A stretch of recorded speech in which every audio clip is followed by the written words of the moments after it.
saludar en esta parte del programa a José Incio. Él es politólogo de la Pontificia Universidad Católica del Perú. Señor Incio, bienvenido. Buena tarde. Gracias por acompañarnos. Muchas gracias a ti, Dania, y saludos a todos sus televidentes en América.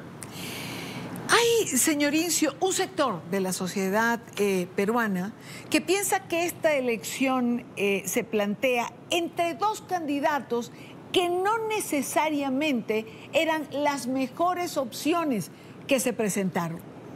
¿En qué sector está usted? ¿Quizá en este?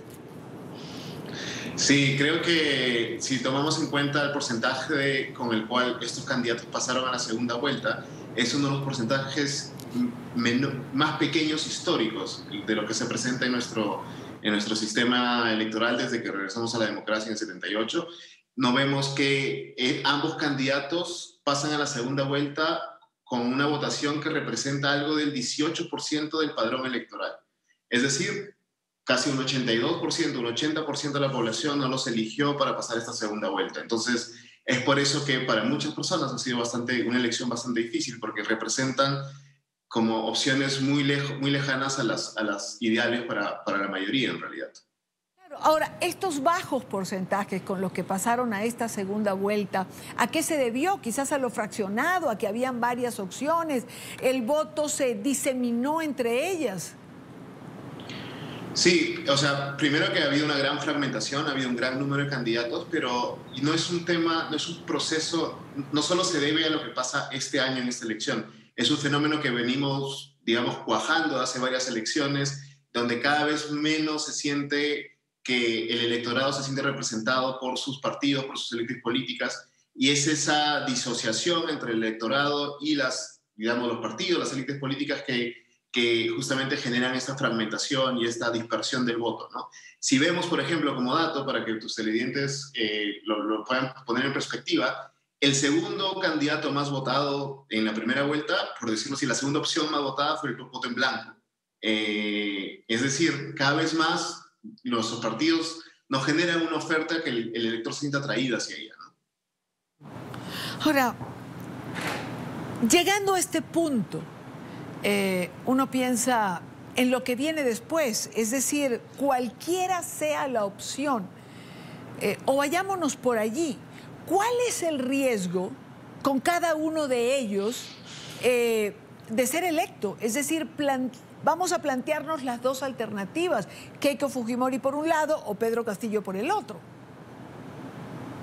Sí, bueno, ambos representan riesgos comunes, por decirlo así. Por un lado, ambos representan riesgos autoritarios, en el sentido de que en el caso de Keiko Fujimori, pues tiene los incentivos hasta cierto punto para cooptar otras instituciones como el Poder Judicial, debido a que, por ejemplo, es una candidata que está siendo investigada en el Poder Judicial, tiene, digamos, la trayectoria de los funcionarios que la están acompañando, lo que fue el gobierno de su padre en los 90, pero ese riesgo también se presenta con el candidato Castillo. Es un candidato que, pues al muy estilo populista, habla de constituyentes de una manera directa, bypassando instituciones. En varias oportunidades ha hablado de cerrar instituciones centrales en nuestro sistema democrático. Entonces, ambos representan digamos, un riesgo autoritario. Sin embargo, son mecanismos distintos para llegar a eso, ¿no? Por otro lado, yo creo que en el caso de Castillo, por ejemplo, también representa digamos, una incertidumbre muy grande con respecto al sistema económico, debido a que sus propuestas o sus ideas pues suenan mucho a ideas que se intentaron en los 70s o ideas que, digamos, por decirlo así, espantan un poco las inversiones. Sin embargo, en el caso de Keiko Fujimori se representa un poco lo que se ha venido haciendo durante 30 años, que también tiene problemas, porque la gran desigualdad del país es la que estaría arrojando a gran parte del electorado a elegir elección tras elección a un candidato que representa un cambio o un candidato antisistema, ¿no? Entonces, ambos representan problemas en las instituciones y definitivamente también representan una mirada muy conservadora de la sociedad, donde creo que lo poco que hemos avanzado en igualdad de género, respetar o dar derechos a minorías, en el mejor de los casos se va a mantener, lo más probable es que retroceda. Sí, yo creo que esos serían los riesgos que tendrían ambos por, digamos, los riesgos que corremos los peruanos con cualquiera de los dos como presidentes, ¿no? También va a haber un gran una gran incertidumbre o fricción institucional, por ejemplo, si el señor Castillo llega, porque no tiene una mayoría en el Congreso. Lo más probable es que el empresariado, los sectores empresariales sean una posición muy fuerte. Pero por otro lado, si es que entra Keiko Fujimori, yo creo que su punto más débil va a estar con la ciudadanía, que va a estar bastante alerta, y lo más probable es que exista un choque frontal entre el aparato estatal y la ciudadanía, que va a tratar de alguna u otra forma movilizarse. Ahora, señor Incio, yo lo escucho, los riesgos que implica cada uno, y la pregunta que la he hecho mucho durante el transcurso de esta semana, pero que tengo que hacérsela igual a usted: ¿qué pasa con la gobernabilidad? Es decir, cuando tenemos un país que viene de esta crisis institucional por la que ha atravesado el Perú, con estos cambios de presidente y con presidentes investigados por corrupción, uno se pregunta, ¿podrá garantizar alguno de los dos la gobernabilidad? Es una pregunta bastante complicada en nuestro sistema, ¿no? Y sobre todo lo que hemos visto en la historia reciente. Yo creo que ambos podrían, digamos, dar cierta tranquilidad, digamos, puentes a la gobernabilidad, si entienden justamente cuáles son sus debilidades, sus puntos débiles, y mandan esas señales que necesitamos. Es decir, yo creo que, por ejemplo, en el caso de Pedro Castillo, si es que entra al gobierno, su principal problema va a ser que no tiene puentes con el Congreso, con el sector empresarial, no tiene puentes con, digamos, con las instituciones más formales. Entonces, tiene que hacerse un equipo que le tienda esos puentes para justamente asegurar la gobernabilidad. Si no, no va a poder gobernar, y esta crispación entre el Ejecutivo y el Legislativo va a verse desde el primer día, ¿no? Por otro lado, en el caso de Keiko Fujimori, yo creo que la relación que va a tener con el Congreso va a ser mucho más estable, porque tiene una bancada y aliados que le dan una mayoría que institucionalmente le van a dar esa gobernabilidad.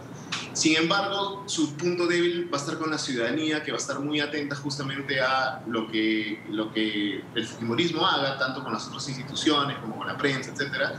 Entonces, ella debería buscar justamente tener puentes con esa ciudadanía, con las organizaciones de la sociedad civil, que están muy pendientes de los derechos humanos, etc., para justamente darle esa pierna de gobernabilidad que le falta, ¿no? Que es la relación con la ciudadanía, la relación con los derechos humanos, con las minorías, las comunidades indígenas, etcétera, etcétera. Entonces, yo creo que si que ambos candidatos cuando entren entiendan dos cosas. Primero, que llegaron a la primera vuelta con una muy baja votación, su legitimidad es muy pobre. Y dos, que tienen que tender estos puentes. Yo creo que es posible que hagan hasta cierto punto tengan gobernabilidad, pero es bastante complicada. Van a enfrentar una situación bastante complicada ambos. Señor Incio, una última pregunta. ¿Cómo se imagina usted el día de mañana? El día de mañana yo quiero imaginarme con digamos, ambos candidatos reconociendo los resultados, llamando a la ciudadanía que esperen los resultados oficiales de la OMPE, y que, digamos, esta división y esta polarización empiece a bajarse los ánimos y a reencontrarnos nosotros como país, y encontrar que la gran mayoría estar súper atentos a lo que pasa en estos próximos 5 años para justamente mejorar nuestro sistema político, y en la próxima elección no tener que enfrentar una situación similar.